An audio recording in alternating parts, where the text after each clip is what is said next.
ನಮಸ್ಕಾರ ಸ್ನೇಹಿತರೆ, moral arts ಇನ್ Kannada YouTube ಚಾನಲ್ಗೆ ತಮಗೆಲ್ಲರಿಗೂ ಪ್ರೀತಿಯ ಸ್ವಾಗತ. ಇವತ್ತಿನ ಈ ಒಂದು ವಿಡಿಯೋದಲ್ಲಿ ನಾನು ನಿಮಗೆ ತಿಳಿಸ್ಕೊಡ್ತಾ ಇದ್ದೀನಿ ಅಂತಂದರೆ, ಕಲ್ಯಾಣ ಕರ್ನಾಟಕ ರಸ್ತೆ ಸಾರಿಗೆ ನಿಗಮದಿಂದ ಅಂದರೆ KKRTCಯಿಂದ ಹೊಸ ಹುದ್ದೆಗಳ ನೇಮಕಾತಿಯನ್ನು ಕರೆಯಲಾಗಿದ್ದು, ಈ ಹುದ್ದೆಗಳಿಗೆ ಏನಪ್ಪ ಅಂತಂದರೆ ನೀವು ಶೈಕ್ಷಣಿಕ ಅರ್ಹತೆಯನ್ನು ಮುಗಿಸಿರಬೇಕು. ಹಾಗೆ ಅರ್ಜಿಯನ್ನು ಸಲ್ಲಿಸುವುದು ಹೇಗೆ ಮತ್ತು ಅರ್ಜಿ ಸಲ್ಲಿಸಲು ಪ್ರಾರಂಭ ದಿನಾಂಕ ಮತ್ತು ಕೊನೆಯ ದಿನಾಂಕ ಯಾವುದು, ಹಾಗೆ ಅಪ್ಲಿಕೇಶನ್ ಹಾಕಿದಂಥ ಅಭ್ಯರ್ಥಿಗಳಿಗೆ ಆಯ್ಕೆ ಪ್ರಕ್ರಿಯೆ ಯಾವ ರೀತಿ ನಡೆಸ್ತಾರೆ, ಇಲ್ಲಿ ಒಟ್ಟು ಏನಪ್ಪ ಅಂದರೆ ಚಾಲಕ ಮತ್ತು ಕಂಡಕ್ಟರ್ ಹುದ್ದೆಗಳ ನೇಮಕಾತಿಯನ್ನು ಕನ್ಫರ್ಮ್ ಮಾಡಿದೆ. ಸೊ ಇದರ ಬಗ್ಗೆ ಎಲ್ಲ ಮಾಹಿತಿ ನಿಮಗೆ ಕೊಡ್ತಾ ಹೋಗ್ತೀನಿ. ಮಿಸ್ ಮಾಡದೆ ವಿಡಿಯೋ ಕೊನೆವರೆಗೂ ನೋಡಿ. ವಿಡಿಯೋ ಇಷ್ಟ ಆದರೆ ಲೈಕ್ ಮಾಡಿ ಮತ್ತು ಇನ್ನೂ ಯಾರ್ಯಾರು ಸಬ್ಸ್ಕ್ರೈಬ್ ಮಾಡ್ಕೊಂಡಿಲ್ಲ ದಯವಿಟ್ಟು ಸಬ್ಸ್ಕ್ರೈಬ್ ಮಾಡಿಕೊಂಡು ಪಕ್ಕದಲ್ಲಿರುವಂಥ ಬೆಲ್ಲೈಕನ್ ಕ್ಲಿಕ್ ಮಾಡಿ ಆಲ್ ಅಂತ ಸೆಲೆಕ್ಟ್ ಮಾಡಿ. ಯಾಕಂದರೆ ಮುಂದೆ ನಾವು ಯಾವುದೇ ವಿಡಿಯೋ ಬಿಟ್ಟರೆ ನಿಮಗೆ ತಟ್ಟಂತ ನೋಟಿಫಿಕೇಶನ್ ಬರುತ್ತೆ. ಈಗ ಇಲ್ಲಿ ನೋಡ್ತಾ ಹೋಗೋಣ.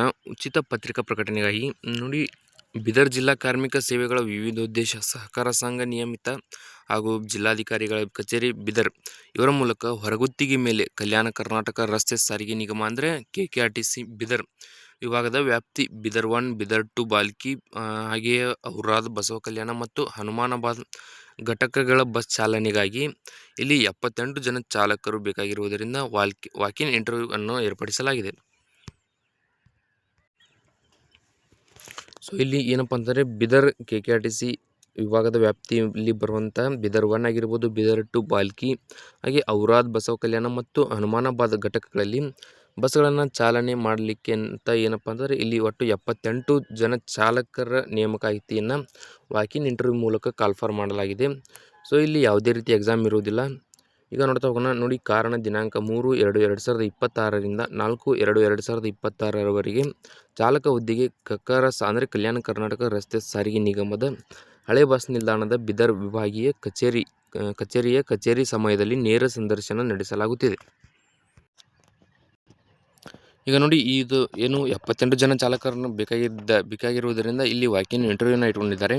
ಈ ವಾಕಿನ್ ಇಂಟರ್ವ್ಯೂಗೆ ನೀವು ಹೋಗ್ಬೇಕಂತಂದರೆ ನೋಡಿ, 3/2/2026 ಅಂದರೆ ಫೆಬ್ರವರಿ 3, 2026ರಿಂದ ಫೆಬ್ರವರಿ 4, 2026ರವರೆಗೆ ಈ ಒಂದು ವಾಕಿನ್ ಇಂಟರ್ವ್ಯೂ ನಡೆಯುತ್ತೆ. ಇಲ್ಲಿ ಸ್ಥಳ ಬಂದುಬಿಟ್ಟು ಕಲ್ಯಾಣ ಕರ್ನಾಟಕ ರಸ್ತೆ ಸಾರಿಗೆ ನಿಗಮದ ಹಳೆ ಬಸ್ ನಿಲ್ದಾಣ ಬೀದರ್. ಈ ಬೀದರ್ ವಿಭಾಗೀಯ ಕಚೇರಿ ಸಮಯದಲ್ಲಿ ನೇರ ಸಂದರ್ಶನವನ್ನು ನಡೆಸಲಾಗುತ್ತಿದೆ. ಸೊ ಆಯ್ಕೆ ಸಮಿತಿಯ ಸಮ್ಮುಖದಲ್ಲಿ ಸಂದರ್ಶನಕ್ಕೆ ಸ್ವಂತ ಖರ್ಚಿನಲ್ಲಿ ಹಾಜರಾಗತಕ್ಕದ್ದು. ಅಂದರೆ ನೀವು ಈಗ ವಾಕಿನ್ ಇಂಟರ್ವ್ಯೂಗೆ ಹೋಗ್ತಾ ಇರ್ತೀರಾ, ಆದರೆ ಖರ್ಚು ಏನು ಬರುತ್ತೆ ಅದು ಎಲ್ಲ ನಿಮಗೆ ಸಂಬಂಧ ಅಂತ ಹೇಳಿದ್ದಾರೆ. ಅವರು ₹1 ಕೂಡ ಏನು ಭತ್ಯೆ ಆಗಿರ್ಬೋದು, ಏನೇ ಆಗಿರ್ಬೋದು ನಿಮಗೆ ಹೆಲ್ಪ್ ಆಗೋದಿಲ್ಲ. ನಿಮ್ಮ ಒಂದು ಸ್ವಂತ ಖರ್ಚಿನಲ್ಲಿ ಹೋಗಿ ನೀವು ಅಲ್ಲಿ ಏನಪ್ಪ ಅಂದರೆ ನೇರ ಒಂದು ಸಂದರ್ಶನಕ್ಕಾಗಿ ಹಾಜರಾಗಬೇಕಾಗಿರುತ್ತೆ. ಸೊ ಇಲ್ಲಿ ಅಭ್ಯರ್ಥಿಗಳು ಹಾಜರುಪಡಿಸಬೇಕಾದ ದಾಖಲಾತಿಗಳು ಮತ್ತು ಅನುಸರಿಸಬೇಕಾದ ಷರತ್ತು ನಿಬಂಧನೆಗಳ ಬಗ್ಗೆ ಹಾಗೂ ಹೆಚ್ಚಿನ ವಿವರಗಳಿಗಾಗಿ ಸರ್ಕಾರದ ವೆಬ್ಸೈಟ್ www.bidar.nic.in ಅನ್ನು ಸಂಪರ್ಕಿಸಬಹುದಾಗಿದೆ. ಈಗ ನೋಡಿ, ನಿಮ್ಮ ಒಂದು ಸ್ವಂತ ಖರ್ಚಿನಲ್ಲಿ ನೀವು ವಾಕಿನ್ ಇಂಟರ್ವ್ಯೂಗೆ ಹೋಗಬೇಕಾದ್ರೆ ಅವರು ಏನೇನು ಡಾಕ್ಯುಮೆಂಟ್ಸ್ಗಳನ್ನು ಹೇಳ್ತಾರೆ ಅದಾಗಿರ್ಬೋದು ಮತ್ತು ಅವರು ಏನೇನು ಷರತ್ತುಗಳ ನಿಬಂಧನೆಗಳಿರುತ್ತೆ ಅವುಗಳನ್ನು ಎಲ್ಲ ನೀವು ಕರೆಕ್ಟಾಗಿ ನೋಡ್ಕೋಬೇಕಂತಂದರೆ ಅವರ ಒಂದು ಅಫಿಷಿಯಲ್ ವೆಬ್ಸೈಟ್ ಇರುತ್ತೆ www.bidar.nic.in ಅಂತ. ಅದರ ಮೇಲೆ ಏನಪ್ಪ ಅಂದರೆ ಅದರಲ್ಲಿ ನೀವು ಹೋಗಿ ಅವರು ಏನೇನು ಷರತ್ತುಗಳನ್ನು ಇಟ್ಟಿದ್ದಾರೆ ಮತ್ತು ಏನೇನು ಡಾಕ್ಯುಮೆಂಟ್ಸ್ಗಳನ್ನು ತೆಗೆದುಕೊಂಡು ಹೋಗಲಿಕ್ಕೆ ಹೇಳಿದ್ದಾರೆ, ಅಂದರೆ ಇಂಟರ್ವ್ಯೂಗೆ ಡಾಕ್ಯುಮೆಂಟ್ಸ್ ಬೇಕಾಗಿರುತ್ತೆ. ಆ ಡಾಕ್ಯುಮೆಂಟ್ಸ್ಗಳು ಏನೇನು ಎಲ್ಲ ಮಾಹಿತಿ ನಿಮಗೆ ಆ ಒಂದು ವೆಬ್ಸೈಟ್ನಲ್ಲಿ ಸಿಗುತ್ತೆ. ವೆಬ್ಸೈಟ್ ಲಿಂಕ್ ಬೇಕಂದರೆ ಇದೇ ವಿಡಿಯೋ ಕೆಳಗಡೆ ಡಿಸ್ಕ್ರಿಪ್ಷನಲ್ಲಿ ಇರುತ್ತೆ, ಅದರ ಮೇಲೆ ಕ್ಲಿಕ್ ಮಾಡಿ ನೀವು ಎಲ್ಲ ಮಾಹಿತಿಯನ್ನು ಪಡ್ಕೋಬೋದು.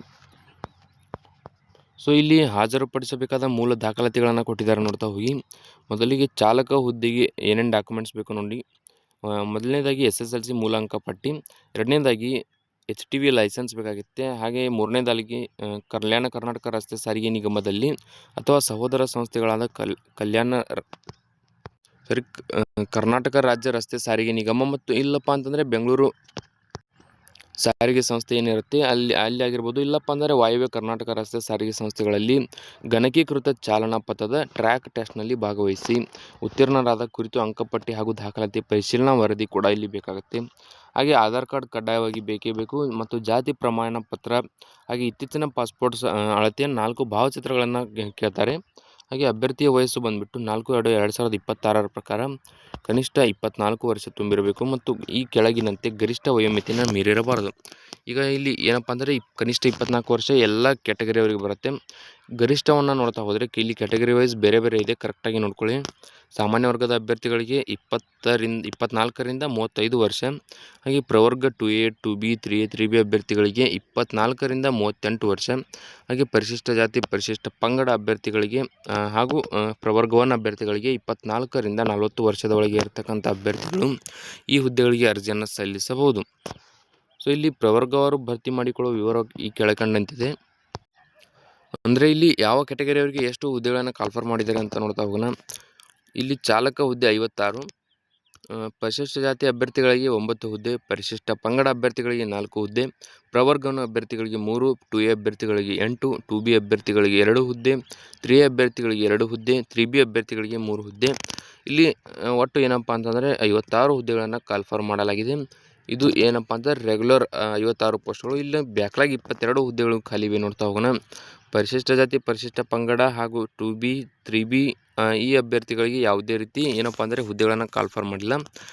ಪ್ರವರ್ಗ 1 ಅಭ್ಯರ್ಥಿಗಳಿಗೆ 3 ಹುದ್ದೆ, 2A ಅಭ್ಯರ್ಥಿಗಳಿಗೆ 15 ಹುದ್ದೆ, 3A ಅಭ್ಯರ್ಥಿಗಳಿಗೆ 4 ಹುದ್ದೆ ಸೇರಿಸಿ ಒಟ್ಟು ಇಲ್ಲಿ 22 ಹುದ್ದೆಗಳನ್ನು ಏನಪ್ಪ ಅಂತಂದರೆ ಕಾಲ್ಫರ್ ಮಾಡಲಾಗಿದೆ. ಒಟ್ಟು 78 ಹುದ್ದೆಗಳನ್ನು ಕಾಲ್ಫರ್ ಮಾಡಲಾಗಿದೆ. ಇನ್ನೂ ಯಾರ್ಯಾರು ಅಪ್ಲಿಕೇಶನ್ ಹಾಕಿಲ್ಲ, ಏನಪ್ಪ ಅಂತಂದರೆ ಈ ಒಂದು ಹುದ್ದೆಯ ಬಗ್ಗೆ ಇನ್ನೂ ಯಾರಿಗೆ ಮಾಹಿತಿ ಸಿಕ್ಕಿಲ್ಲ ಅಂಥವ್ರಿಗೆ ಈ ವಿಡಿಯೋ ಶೇರ್ ಮಾಡಿ. ಯಾಕಂತಂದರೆ 3/2/2026 ಮತ್ತು 4/2/2026ರಂದು ಈ ಒಂದು ಹುದ್ದೆಯ ವಾಕಿನ್ ಇಂಟರ್ವ್ಯೂ ಇರುತ್ತೆ. ಅದಕ್ಕಾಗಿ ಎಲ್ಲರಿಗೂ ಕೂಡ ಈ ವಿಡಿಯೋ ಶೇರ್ ಮಾಡಿ. ಸೊ ಇಲ್ಲಿ ಷರತ್ತುಗಳನ್ನು ಕೂಡ ಕೊಟ್ಟಿದ್ದಾರೆ.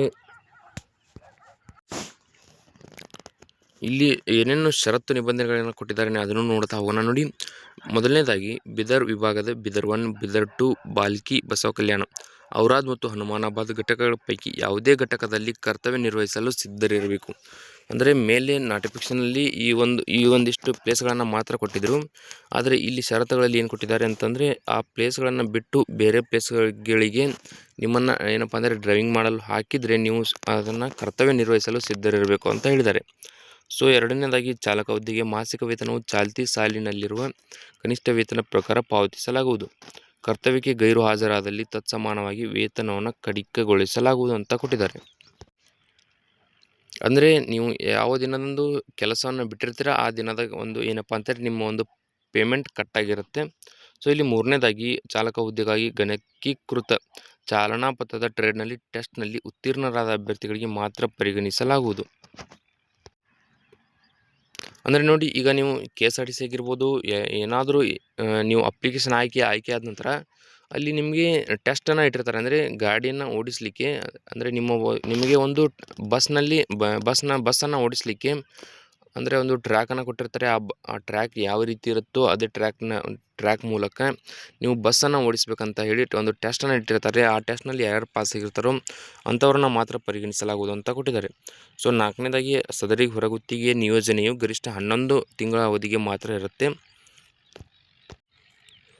ಈ ಒಂದು ನೇಮಕಾತಿ ನಡೀತಾ ಇದೆ. ಈ ಒಂದು ಹುದ್ದೆಗೆ ಆಯ್ಕೆಯಾದಂಥ ಅಭ್ಯರ್ಥಿಗಳು ಏನಪ್ಪ ಅಂತಂದರೆ ಅಂದರೆ ಹೊರಗುತ್ತಿಗೆ ಮೂಲಕ ಆಯ್ಕೆ ಪ್ರಕ್ರಿಯೆ ನಡೀತಾ ಇದೆ. ಹೊರಗುತ್ತಿಗೆ ಎಲ್ಲಿವರೆಗೆ ಇರುತ್ತೆ ಅಂತಂದರೆ 11 ತಿಂಗಳವರೆಗೆ ಮಾತ್ರ ಇರುತ್ತೆ ಅಂತ ಕೊಟ್ಟಿದ್ದಾರೆ.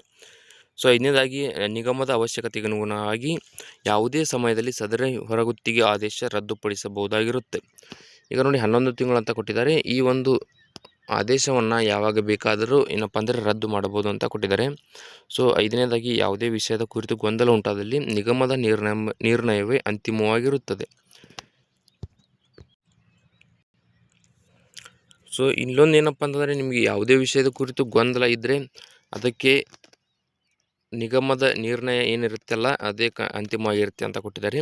ಹಾಗೆ ಆರನೇದಾಗಿ ಸಂದರ್ಶನಕ್ಕೆ ಗೊತ್ತುಪಡಿಸಿದ ದಿನಾಂಕಗಳಂದು ಸಂದರ್ಶನಕ್ಕೆ ಹಾಜರಾಗುವ ಅಭ್ಯರ್ಥಿಗಳು ಮುಂಜಾನೆ 12 ಗಂಟೆಯ ಒಳಗಾಗಿ ಕಲ್ಯಾಣ ಕರ್ನಾಟಕ ರಸ್ತೆ ಸಾರಿಗೆ ನಿಗಮದ ವಿಭಾಗೀಯ ಕಚೇರಿ ಬಿದರ್ನಲ್ಲಿ ತಮ್ಮ ಹೆಸರನ್ನು ನೋಂದಾಯಿಸಿಕೊಳ್ಳತಕ್ಕದ್ದು. ನಂತರದಲ್ಲಿ ಹಾಜರಾಗುವ ಅಭ್ಯರ್ಥಿಗಳ ಹೆಸರುಗಳನ್ನು ನೋಂದಾಯಿಸಿಕೊಳ್ಳಲಾಗುವುದಿಲ್ಲ. ಮುಂಚಿತವಾಗಿ ಹೆಸರುಗಳನ್ನು ನೋಂದಾಯಿಸಿಕೊಂಡವರಿಗೆ ಮಾತ್ರ ಸಂದರ್ಶನಕ್ಕೆ ಹಾಜರಾಗಲು ಅವಕಾಶವಿರುತ್ತದೆ. ನೋಡಿ, ಸಂದರ್ಶನಕ್ಕೆ ಗೊತ್ತುಪಡಿಸಿದ ದಿನಾಂಕಗಳೆಂದರೆ 3/2/2026 ಮತ್ತು 4/2/2026. ಆ ದಿನಾಂಕಗಳಲ್ಲಿ ಬೆಳಗ್ಗೆ 12 ಗಂಟೆಯ ಒಳಗಾಗಿ ಯಾರ್ಯಾರು ಹೆಸರನ್ನು ನೋಂದಾಯಿಸ್ತಾರೋ ಅಂಥವ್ರಿಗೆ ಮಾತ್ರ ನೇರ ನೇಮಕಾತಿ ಒಂದು ಇಂಟರ್ವ್ಯೂವನ್ನು ಕಂಡಕ್ಟ್ ಮಾಡ್ತಾರೆ ಅಂತ ಹೇಳಿದ್ದಾರೆ. ಅದರ ನಂತರ ಅಂದರೆ 12 ಗಂಟೆ ನಂತರ ಯಾರ್ಯಾರು ಹೆಸರು ನೋಂದಾಯಿಸ್ತಾರೋ ಅಂಥವರಿಗೆ ಯಾವುದೇ ರೀತಿ ಇಂಟರ್ವ್ಯೂವನ್ನು ನಡೆಸುವುದಿಲ್ಲ ಅಂತ ಇಲ್ಲಿ ಹೇಳಿದ್ದಾರೆ. ಹಾಗೆ ಇಲ್ಲಿ ಸಂದರ್ಶನಕ್ಕೆ ಹಾಜರಾಗುವ ಅಭ್ಯರ್ಥಿಗಳು ಸಂದರ್ಶನದ ಸಮಯದಲ್ಲಿ ಮೂಲ ದಾಖಲಾತಿಗಳಿಂದ ಅಂದರೆ ನಾನು ಆಲ್ರೆಡಿ ಹೇಳಿದೆ ಏನೇನು ಡಾಕ್ಯುಮೆಂಟ್ಸ್ಗಳನ್ನು ತೆಗೆದುಕೊಂಡು ಹೋಗಬೇಕಂತ ಮೇಲೆ ಅವುಗಳನ್ನು ಕರೆಕ್ಟಾಗಿ ತೆಗೆದುಕೊಂಡು 2 ಸೆಟ್ ಮಾಡಿಕೊಂಡು ನೀವು ತೆಗೆದುಕೊಂಡು ಹೋಗಬೇಕಾಗತ್ತೆ. ಇದರ ಜೊತೆಗೆ 2 ಪಾಸ್ಪೋರ್ಟ್ ಸೈಜ್ ಅಳತೆಯ ಫೋಟೋ ಕೂಡ ತೆಗೆದುಕೊಂಡು ಹೋಗಬೇಕು. ಹಾಗೆ ಇಲ್ಲಿ ಈ ನೇಮಕಾತಿ ತಾತ್ಕಾಲಿಕವಾಗಿದ್ದು ಮೆರಿಟ್ ಆಧಾರದ ಮೇಲೆ ಪಾರದರ್ಶಕವಾಗಿ ಪ್ರಚಲಿತ ನಿಯಮಾವಳಿಯಂತೆ ಆಯ್ಕೆ ಪಟ್ಟಿ ಸಿದ್ಧಪಡಿಸಲಾಗುವುದು. ಕಾರಣ ಯಾವುದೇ ಆಮಿಷಕ್ಕೆ ಒಳಗಾಗಬಾರದೆಂದು ತಿಳಿಸಲಾಗಿದೆ. ಮುಂಬರುವ ದಿನಗಳಲ್ಲಿ ಸಿಬ್ಬಂದಿಗಳ ಅವಶ್ಯಕತೆ ಇದ್ದಲ್ಲಿ ಈ ಸಂದರ್ಶನದಲ್ಲಿ ಅರ್ಹತೆ ಹೊಂದಿರುವ ಅಭ್ಯರ್ಥಿಗಳನ್ನು ನಿಯಮಾನುಸಾರ ಪರಿಗಣಿಸಲಾಗುವುದು. ಈ ಆಯ್ಕೆ ಯಾವುದೇ ಕಾಯಂ ಹುದ್ದೆಗಾಗಿ ಎಂದು ಭಾವಿಸತಕ್ಕದ್ದಲ್ಲ. ಸೊ ಈ ಒಂದು ಏನಪ್ಪ ಅಂತಂದರೆ ನೇಮಕಾತಿ ಕೇವಲ ತಾತ್ಕಾಲಿಕ ಮಾತ್ರ, ಯಾವುದೇ ರೀತಿ ಕಾಯಂ ಹುದ್ದೆ ಅಲ್ಲ. ಸೊ ಕರೆಕ್ಟಾಗಿ ನೋಡಿಕೊಂಡು ಅರ್ಜಿಯನ್ನು ಸಲ್ಲಿಸಿ ಹಾಗೆ ಇಂಟರ್ವ್ಯೂಗೆ ಜಾಯ್ನ್ ಆಗಿ. ಈ ವಿಡಿಯೋದಲ್ಲಿ ಇಷ್ಟೇ ಇರುತ್ತೆ. ವಿಡಿಯೋದಲ್ಲಿ ನಿಮಗೇನಾದರೂ ಡೌಟ್ ಇದ್ದರೆ ಕಮೆಂಟ್ ಮಾಡಿ ಮತ್ತು ಇನ್ನೂ ಯಾರ್ಯಾರು ಸಬ್ಸ್ಕ್ರೈಬ್ ಮಾಡ್ಕೊಂಡಿಲ್ಲ ದಯವಿಟ್ಟು ಸಬ್ಸ್ಕ್ರೈಬ್ ಮಾಡಿಕೊಂಡು ಪಕ್ಕದಲ್ಲಿರುವಂಥ ಬೆಲ್ಲೈಕನ್ ಕ್ಲಿಕ್ ಮಾಡಿ ಆಲ್ ಅಂತ ಸೆಲೆಕ್ಟ್ ಮಾಡಿ. ಯಾಕಂದರೆ ಮುಂದೆ ನಾವು ಯಾವುದೇ ವಿಡಿಯೋ ಬಿಟ್ಟರೆ ನಿಮಗೆ ತಟ್ಟಂತ ನೋಟಿಫಿಕೇಷನ್ ಬರುತ್ತೆ.